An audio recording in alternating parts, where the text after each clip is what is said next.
Just as Moses lifted up the snake in the wilderness, so the Son of Man must be lifted up, that everyone who believes may have eternal life in him. For God so loved the world that he gave his one and only Son, that whoever believes in him shall not perish, but have eternal life. For God did not send his Son into the world to condemn the world, but to save the world through him.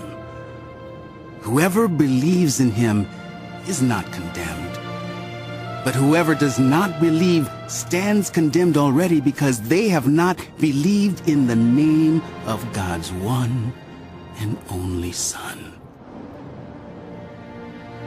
This is the verdict. Light has come into the world, but people loved darkness instead of light because their deeds were evil.